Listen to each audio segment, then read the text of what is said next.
sitio de implantación. Ya dijimos que el origen viene del espacio intervelloso. Entonces, no siempre vamos a encontrar, digamos, en un estado estático. Los diagnósticos, como en toda obstetricia, es dinámico. Por ejemplo, acá tenemos, en el caso anterior, teníamos un cuello cerrado sin dilatación, en el cual esta placenta se encontraba coincidente con el borde el borde placentario coincidía con el orificio cervical interno. Pero ¿qué pasa cuando empiezan ya a ver las modificaciones cervicales correspondientes a un trabajo de parto? Es decir, el acortamiento o borramiento y la dilatación del cuello.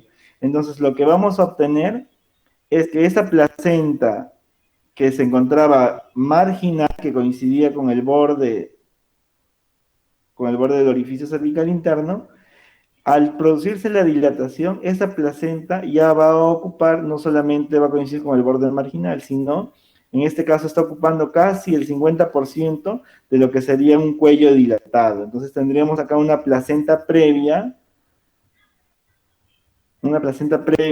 parcial, ¿no? Tenemos una placenta previa parcial, en la cual sí ya estamos exponiendo incluso la cara materna, la cara de cotiledones, que es precisamente la que va a estar en contacto con el útero y la que va a producir el sangrado en este caso. Clásicamente no se encuentran esta imagen, es del William, porque como les decía, uno hace, ok, una vez que se produce o la paciente acude por sangrado, simplemente hacemos la evidencia a través de la ecografía, más obviamos la parte del tacto vaginal. Lo que sí podemos realizar es una especuloscopía, donde tendríamos esta imagen claramente acompañada de una hemorragia continua, ¿no? Entonces, como vemos, el estado de la posición de una placenta puede variar, en este caso, con la dilatación, ¿no?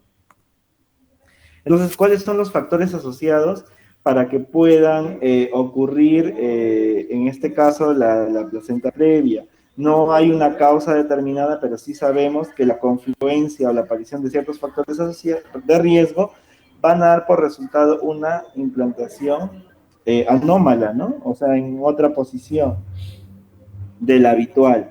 Siempre la edad materna es un factor de riesgo, como van a ver a lo largo de toda la patología obstétrica, que juega un rol muy importante en la aparición de muchas enfermedades o patologías asociadas.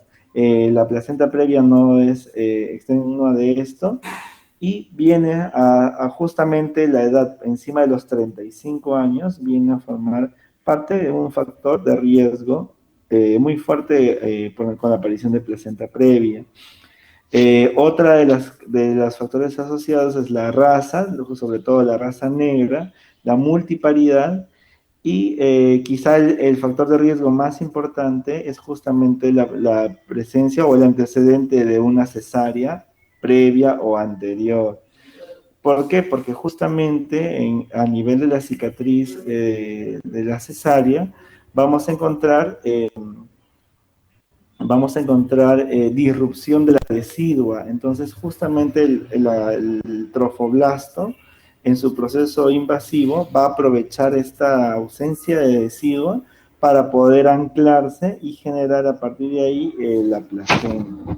Entonces, quizá ese es el factor asociado más importante, como dice en la diapositiva, y generalmente tras una primera cesárea, existe el riesgo de 1 o 4% de presentar placenta previa. Esto va a aumentar con el número o la cantidad de cesáreas que pueda presentar como antecedente una paciente. Sobre todo cuando hay 4 o más cesáreas, el riesgo aumenta a un 10%. Se dice que el cigarrillo también está en asociación con la aparición de placenta previa, y en pacientes que han presentado placenta previa se ha encontrado la alfa-fetoproteína sérica materna en valores más altos de lo normal. ¿Cuál es la clínica? La clínica está clara, por eso les mencionaba que cuando uno se enfrenta a este cuadro clínico en vivo y también en un examen, el diagnóstico es saltante, es característico, ¿no? Viene a ser la presencia de sangrado, de origen materno, de color rojo rutilante, porque viene a partir de las arterias espirales, ¿no? De las arterias espirales, y por eso es de rojo rutilante. Está asociado a la presencia de contracciones uterinas del 10 al 30%. No es frecuente encontrar contracciones. Vamos a ver, a diferencia del desprendimiento prematuro de placenta, que incluso hay una reacción tetánica del útero, ¿no? Es un dolor muy exacerbado. Lo que sí puede presentarse, como ya vimos en la imagen anterior, la presencia de placenta previa y la manifestación sangrado vaginal y paralelo al inicio del trabajo de parto. Esa asociación puede darse, pero no es que las contracciones uterinas conlleven al sangrado vaginal, ¿no? Causado por una placenta previa. Entonces, generalmente se encuentra o se presenta el sangrado al final del segundo trimestre y se debe a que hay un desgarro de las fijaciones placentarias juntamente con la dilatación del cuello del cervix y la formación del segmento uterino inferior. ¿Y a qué se debe? ¿Por qué se explica ese tipo, esta presencia de sangrado? Porque justo a nivel del segmento uterino inferior va a haber una escasez de fibras miometriales. Ya dijimos que para que se produzca la homeostasis luego de una separación placentaria, eso se debe en el primer paso es a través de la contracción de las fibras miometriales. Acuérdense ustedes que estas fibras tienen una distribución especial en forma de 8 o del símbolo de infinito. Justamente al momento de contraerse estas fibras, van a hacer un efecto de estrangulamiento para que pueda cesar el sangrado producido por la separación placentaria. En este caso, en la parte del segmento inferior, que se va a desarrollar a partir de la semana 26-32, va a haber una escasez de estas fibras. Entonces, si la placenta logra implantarse y por algunos factores se desprende y presenta el tipo de sangrado correspondiente a la placenta previa, va a haber esta incapacidad miometrial. Entonces, esto es más o menos para hacerles un recordaris de cómo la placenta, a través de la fijación del sincitio trofoblasto y la invasión del citotrofoblasto, va a producir una especie de anclaje, ¿no? Sabemos que la estructura encargada del anclaje es el sincitio trofoblasto, como vemos ahí, parte de las vellosidades coriales primarias. Es ahí donde se produce la fijación a nivel de la decidua basal y la invasión del citotrofoblasto a las arterias espiraladas como parte de la implantación. Sin embargo, si hablamos de fijación o invasión trofoblástica, se da a nivel de la decidua basal. Es por eso que les decía que es muy importante tener presente el antecedente de cesáreas anteriores, ya que la decidua basal en las cicatrices o las escaras uterinas, luego de una cesárea, va a estar ausente. Por lo tanto, hay una adhesión anómala, ¿no? Entonces, esto está muy en relación con los grados de invasión. La placenta previa, cuando uno habla de placenta previa, habla de anomalías de localización.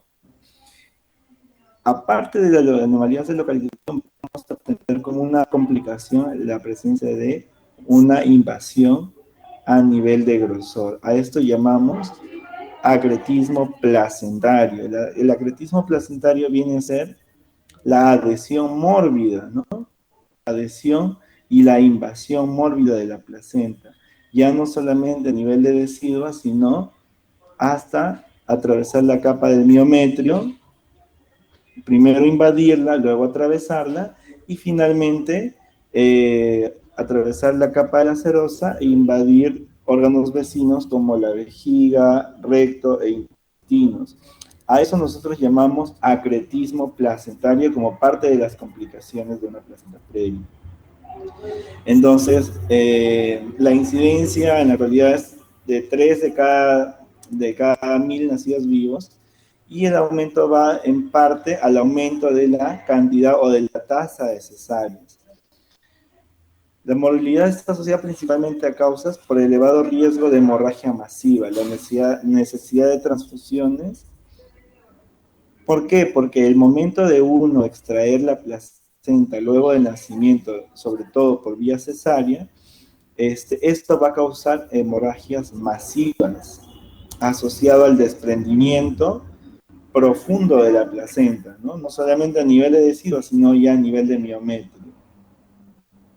La paciente va rápidamente a evolucionar al shock, va a haber la transfusión de modo derivado, las infecciones intraabdominales, lesiones de órganos adyacentes, secundarias al proceso quirúrgico para la extracción de la placenta. ¿Se ha asociado a una elevada mortalidad materna? Sí, está asociado, es parte de las causas hemorrágicas de las gestantes de hasta un 7%. Entonces, la clasificación de este tipo de patologías se da de acuerdo al nivel de invasión. Como dijimos, la placentación normal se va a dar con puentes de fijación a través del sincito trofoblasto a nivel del adhesivo basal. Sin embargo, cuando ya la invasión progresa más allá del adhesivo y tiene contacto con el miometrio, a esto se va a llamar la placenta acreta, ¿no? Dentro del acretismo tenemos la clasificación de la placenta acreta, que viene a ser la más frecuente de todas las presentaciones. Cuando ya esta placenta logra o invade el miometrio sin terminar de atravesarla, se va a denominar la placenta increta, ¿no? Le sigue en frecuencia y como tercera clasificación, la placenta percreta. La percreta es aquella que va a atravesar todas las capas del útero, miometriales, la serosa e incluso puede invadir órganos vecinos, ¿no? Como ya les mencionaba. Entonces, esa es la clasificación de la placenta acreta, ¿no? La van a ver con mayor detalle como causa de hemorragias, posparto, ¿no? Entonces existe el riesgo de placenta acreta si aumenta el número de cesáreas previas. Acá, como ven, al no tener ninguna antecedente de cesárea, el riesgo es de 3.3, llegando a un 67% con pacientes con antecedentes de cesárea de 4 a 5, que es raro, ¿no? Generalmente nosotros recomendamos hasta la tercera cesárea. Sin embargo, va a haber pacientes que van a llegar a consultorio, van a llegar a una emergencia sin controles prenatales, en la cual nos brindan el antecedente de que han tenido 4 a 5 antecedentes de cesáreas. Entonces, en este tipo de pacientes sí o sí tenemos que por lo menos tener la sospecha clínica con la confirmación diagnóstica a través de una ecografía. El diagnóstico de la placenta previa, ahora estamos retomando la definición de placenta previa, va a ser a través de la ecografía, ¿no? Como ya mencionamos, existen las dos modalidades, la vía abdominal, que está la imagen del lado izquierdo, y la vía transvaginal, que es la imagen del lado derecho. En caso de la vía abdominal hay que tener en consideración sobre todo el llenado vesical. Como ven, esta imagen hipoecogénica, ¿no?, oscura, hace referencia al llenado vesical.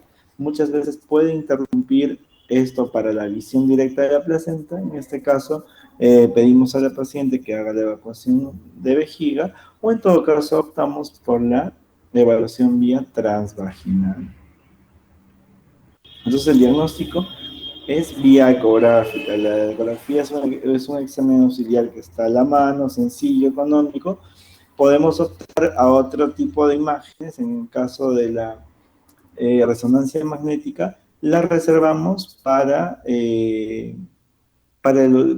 evaluar los grados de invasión en cuanto a placenta, en cuanto a acretismo placentario. Entonces, ¿qué debemos tener presente para la atención de una gestante con placenta previa? Tenemos que tener presente si el bebé está a término, es pretérmino, o si no hay indicaciones para brindarle un parto vaginal. Si el bebé está maduro, va en relación a la madurez en cuanto a edad gestacional, por encima de las 37 semanas. Si el trabajo de parto ha dado inicio, ¿no? Como vemos, la placenta previa se va a comportar de diferente manera de acuerdo al estadio del trabajo de parto en el que se encuentra. Y también saber si la paciente se encuentra dentro de un cuadro de hemorragia que incluso puede llegar a evolucionar a un shock hipovolémico, ¿no? De acuerdo a la extensión, a la cuantía de las pérdidas sanguíneas. Que en este caso debemos actuar sin estimar la edad gestacional, en este caso de los pretérminos. Entonces, ¿cuál es el manejo? Primero lo que tenemos que valorar es en qué tipo de placenta, frente a qué tipo de placenta previa nos encontramos. Ya sabemos que hay cuatro tipos, ¿no? La total, la parcial, la marginal y la inserción baja. Sobre todo tener presente aquellas que tienen por debajo de 10 milímetros de distancia desde el orificio cervical interno. Entonces, en este tipo de pacientes tenemos que desarrollar o por lo menos promover una ecografía, evaluar a las 32 semanas para dar por certeza el diagnóstico, ya que antes de las 32 semanas, como les mencionaba, va a estar en proceso la formación del segmento uterino inferior. Este segmento uterino inferior viene a ser la elongación del istmo uterino. Entonces, si evaluamos por debajo de las 32 semanas, quizá vamos a encontrar muchas veces placentas con inserción baja, en la mayoría de veces. Por ahí podemos encontrar una placenta marginal, una parcial o una total. Sin embargo, luego de la elongación de este segmento, muchas veces se habla del término de migración placentaria, pero en realidad no es que la placenta tenga pseudópodos, pueda migrar. Simplemente al producirse esta elongación del segmento uterino inferior, hace que la placenta se vea distante del orificio cervical interno. Y eso se desarrolla y se tiene con mayor certeza por encima de la semana 32. Una vez que tenemos confirmado el diagnóstico, podemos seguir las recomendaciones, ¿no? Podemos brindarle o recomendarle que la paciente haga reposo, evitar que tenga relaciones sexuales, cuantificar el grado de descenso de hemoglobina en caso de sangrados considerables, o simplemente vigilar la aparición del sangrado.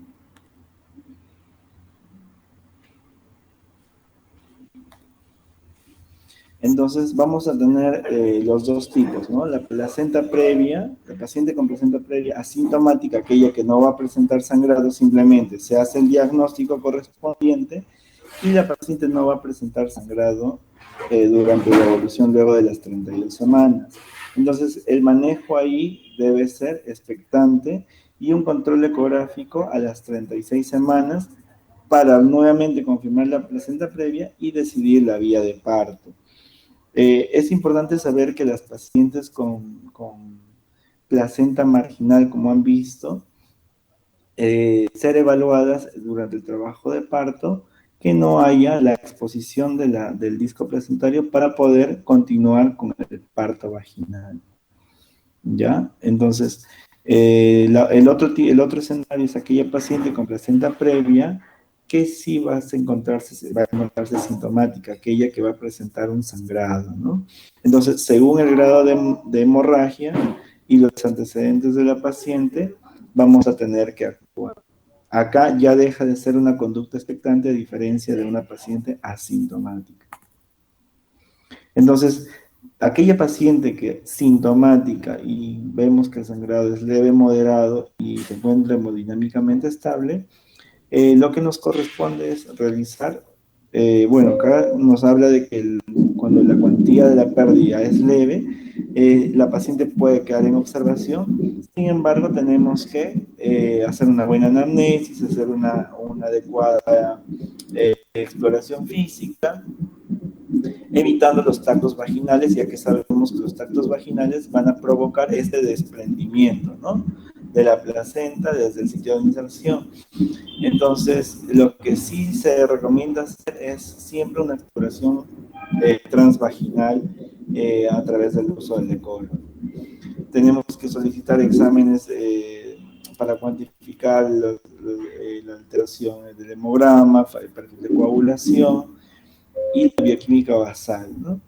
Luego hacemos pruebas de bienestar fetal, sobre todo las pruebas del NST en aquellos fetos por encima de la semana 24, asegurar bienestar fetal, asegurar el estado materno a través de las constantes de la analítica, realizar una ecografía obstétrica para evaluar la presencia de un hematoma placentario. Generalmente es un poco difícil valorar un hematoma, ya que al inicio de la formación de un hematoma va a tener la misma cogenicidad que el disco placentario. Lo que sí nos recomienda las guías actuales es que podemos evaluar la longitud cervical. En punto de corte de 3 centímetros, si se encuentra por encima de los 3 centímetros, hay baja probabilidad de que la paciente pueda presentar sangrados o hemorragia en todo caso, ¿no?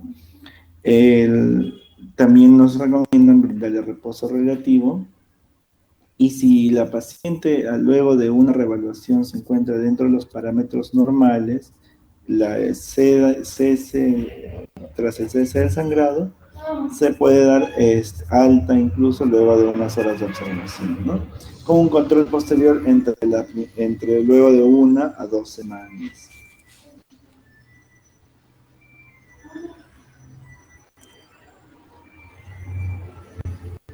Me permiten un minuto que continuamos, disculpen que ha habido una tensión. ¿Recordamos? Las pacientes que no cumplen con el criterio de observación. En el diagnóstico, ¿qué le pongo? Porque ya le ingresé igual. Inicio trabajo aparte, ¿no?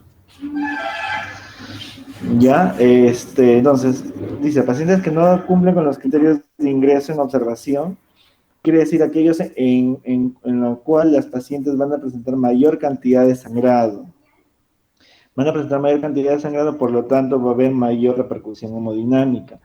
En este tipo de pacientes tenemos que asegurar que contemos con hemoderivados disponibles con una posible transfusión a futuro. Tenemos que asegurar la monitorización materna a través de las constantes vitales y ya sabemos que la diuresis es uno de los parámetros sensibles para el estadiaje incluso de shock. En caso de pacientes que sean RH negativas, valorar la administración de la gamma globulina con la presencia del sangrado, ¿no? Hacer monitorizaciones fetales, pruebas de bienestar fetal, sobre todo la prueba del NST, en gestaciones por encima de la semana 24, ya que este tipo de pruebas evalúan el bienestar fetal en relación a la madurez neurológica. Es por eso que no tiene sentido realizarla en gestaciones menores. Se habla que se puede utilizar tocólisis. Los tocolíticos son aquellos fármacos destinados a detener las contracciones uterinas. Hay una variedad de medicamentos, quizá el más escuchado, el más utilizado incluso es el nifedipino. Sin embargo, no se recomienda utilizar este tipo de tocolíticos en pacientes con placenta previa. Lo que la literatura menciona es que el sulfato de magnesio sería el tocolítico de elección. La otra medida es asegurar la maduración pulmonar. La maduración pulmonar es el hecho de estimular la maduración de los neumocitos tipo 2 a nivel pulmonar de los fetos. Esto se logra con la administración, sobre todo, de corticoides. Cuando vean la clase de amenaza de parto pretérmino, van a encontrarse de que se encuentran dos corticoides, principalmente la cabeza, la betametasona y la dexametasona. Esto va a estimular la maduración de los neumocitos tipo 2 y por lo tanto van a disminuir la presentación de de distrés respiratorio en los neonatos por debajo de las 37 semanas. ¿Cuándo se debe administrar esta modulación pulmonar? Entre la semana 24 y la semana 34, ¿no? En caso de fetos que se encuentren en estas edades gestacionales. Luego de ello también utilizamos el sulfato de magnesio como neuroprotección fetal y está además decir que la paciente debería encontrarse en reposo absoluto. ¿Cuáles son los criterios de finalización inmediata de la gestación? ¿Cuándo nos salimos de la regla de observar, quizá de observar un poco más o estar pendiente de en qué momento se puede producir algún evento adverso? Y decidimos ya finalmente que el embarazo se debe culminar de manera inmediata, sobre todo cuando la hemorragia sea de mayor cuantía y que no se da tras la administración de todas las medidas que hemos mencionado, dentro de ellas la tocólisis, y que la inestabilidad hemodinámica también sea refractaria, o que haya sospecha de pérdida de bienestar fetal. Entonces, en estos casos, la culminación del embarazo va a ser casi inmediata. Generalmente optamos por la cesárea, es decir, por la vía abdominal, ¿no? Entonces, eso es en caso de pacientes que presenten sangrado, que sean sintomáticos. En los pacientes asintomáticos se debe proponer una edad gestacional para culminar el embarazo y eso es de 37 a 38 semanas. Estas son las pacientes asintomáticas. A diferencia de las pacientes sintomáticas que están dentro del cuadro de observación, aquellas que no tienen repercusión hemodinámica producto del sangrado por placenta previa, ella se propone que por lo menos con 36 a 37 semanas ya podemos culminar el embarazo, ¿no? Entonces la diferencia prácticamente es de una semana en pacientes asintomáticas y en pacientes sintomáticas. En los casos de placenta previa de inserción baja, situadas entre 11 a 20 milímetros de loci, puede plantearse la opción del parto vaginal, con una tasa de éxito del 69%, siempre explicando a la paciente la probabilidad de que pueda finalizar, a pesar de que se propone una prueba de trabajo de parto, puede ser necesaria la realización de una cesárea. Esto va a depender del estado hemodinámico en repercusión a una hemorragia que se pueda presentar en el desarrollo del trabajo de parto.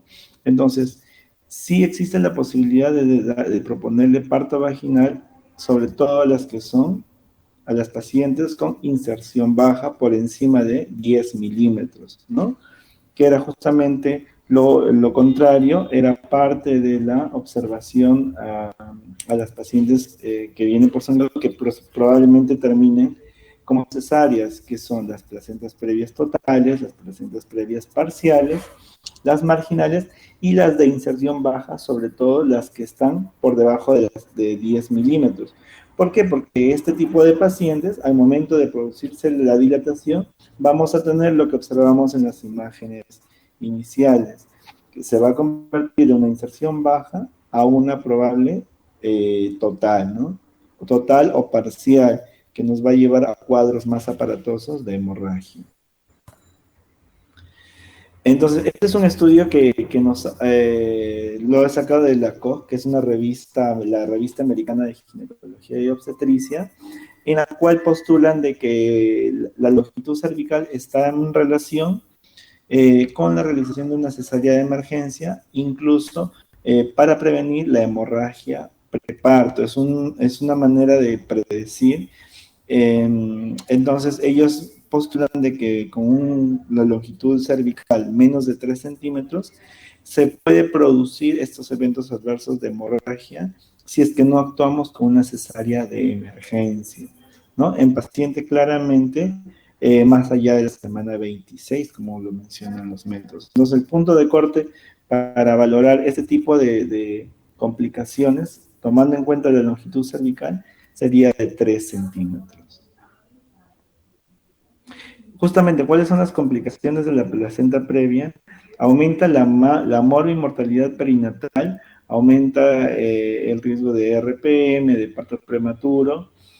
Otra complicación es la mala presentación fetal. Hablamos de la mala presentación en mención a la situación del feto. Ya sabemos que puede ser longitudinal, puede ser transversa o puede ser oblicua, ¿no? Entonces, al encontrarse la placenta a nivel del segmento uterino inferior, va a provocar que el feto tenga una mala actitud de situación, ¿no? Entonces, por eso podemos encontrar fetos en podálico, podemos encontrar en transverso o en oblicuo, ¿no? Las complicaciones, otra de las complicaciones y la que mayormente hemos estado mencionando es sobre todo la hemorragia grave, que nos pueda conllevar a la necesidad de drogas vasoactivas para permitir una adecuada perfusión uteroplacentaria y también la necesidad de hemoderivados y otro tipo de productos, parte de la transfusión hemodinámica. Otra de las complicaciones que mencionamos también es la aparición de la placenta acreta. Hay mucha relación de la presencia de placenta previa con el acretismo placentario, sobre todo en pacientes que tienen antecedentes de cesáreas previas.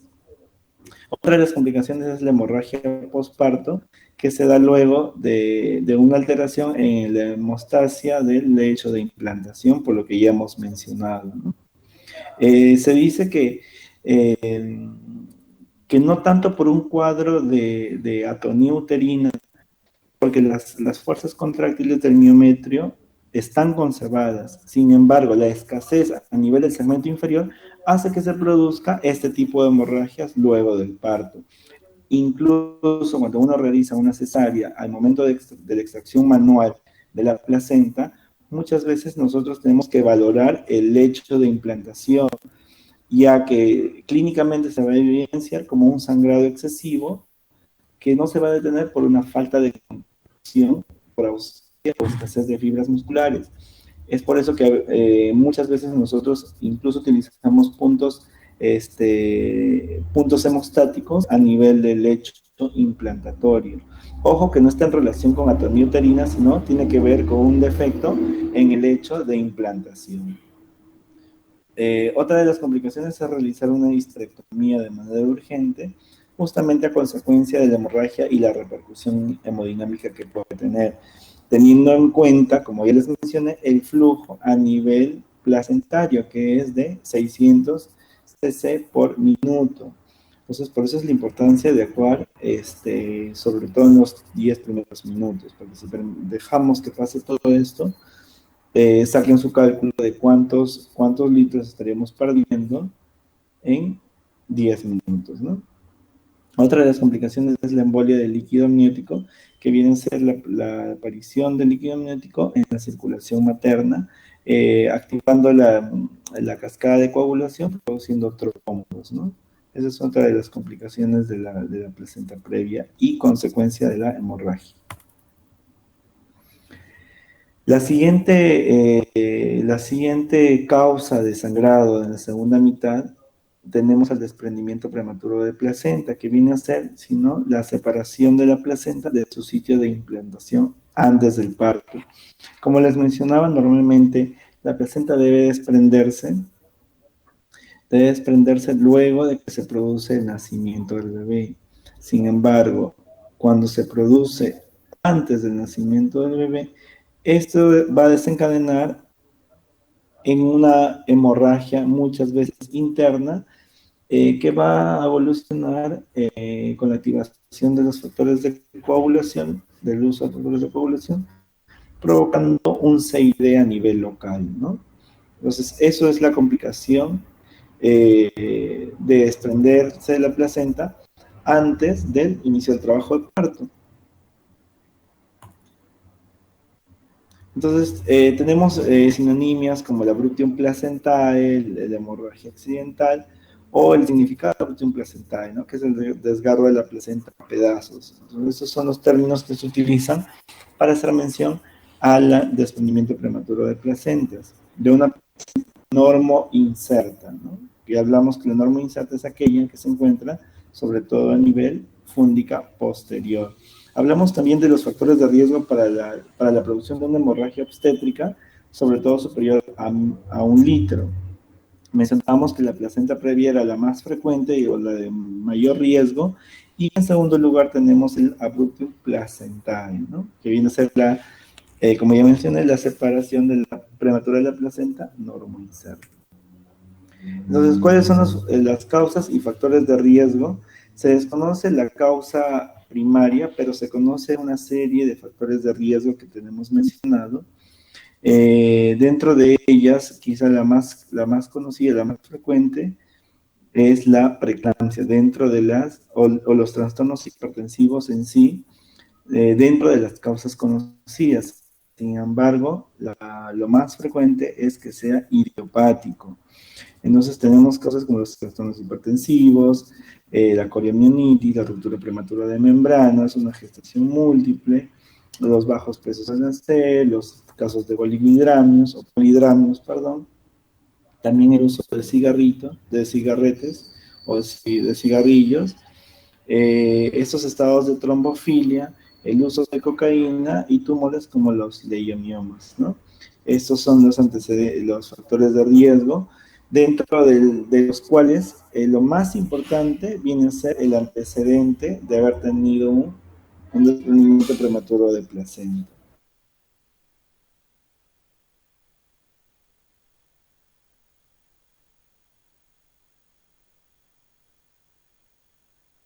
Es frecuente encontrar también postraumáticas, sin embargo no es de las más frecuentes. Quizás las más relacionadas son los trastornos hipertensivos en el embarazo. Entonces vamos a ver que la edad también forma parte de esos factores de riesgo, tan igual que la placenta previa. En este caso, la edad mayor a 40 años tiene 2.3 veces mayor probabilidad de producir un DPP, ¿no? La gran paridad, la raza negra y caucásica también forman parte de los factores de riesgo asociados a la aparición de un desprendimiento prematuro de placenta.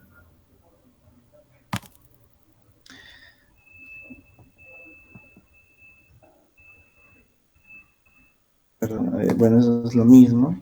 Entonces, ¿qué es lo que pasa en el caso del desprendimiento prematuro de placenta? Como vemos en el lado izquierdo de la pantalla, perdón,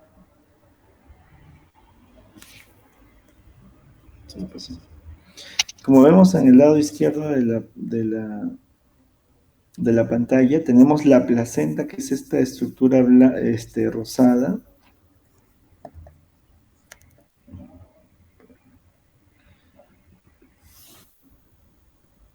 Vemos esa estructura rosada, que viene a ser la placenta que ha sido desprendida del adhesivo basal. Entonces, frente a eso se va a generar la presencia de un hematoma retroplacentario, ¿no? Es un hematoma retroplacentario, el sangrado es de origen materno, sobre todo de los vasos venosos, ¿no? De los vasos venosos, por eso es que clínicamente vamos a ver que el sangrado, a diferencia de la placenta previa, que era un sangrado rojo rutilante, esta va a ser un sangrado oscuro, ¿no? Vino oscuro. Entonces se va a generar un hematoma retroplacentario. De acuerdo a la ubicación de la placenta, nosotros vamos a tener un hematoma retroplacentario, como les acabo de mencionar, o también si encontramos una de inserción baja, este hematoma va a tener que discurrir entre el amnios y la decidua, y se va a exteriorizar a través del cuello uterino. Entonces, de esta manera, clínicamente vamos a evidenciar sangrado vaginal de color rojo oscuro, ¿no? Macroscópicamente vamos a ver presencia de coágulos a nivel de la cara materna. Esta es la cara materna de una placenta. Justamente acá vemos la presencia de los cotiledones, que son en promedio 12, y vemos una cantidad de coágulos considerables. Lo que vamos a medir es el porcentaje del total para evidenciar la gravedad del desprendimiento prematuro. Eso generalmente se ve luego del nacimiento. ¿Sí? ¿Las dos están? Ya, un segundo. Entonces, macroscópicamente vamos a evaluar la placenta y evaluar la presencia de los coágulos que estén adheridos a ello. Entonces, el diagnóstico clínico, hola, a ver, permítame un segundo, que hay una paciente que ya entró en labor de parto.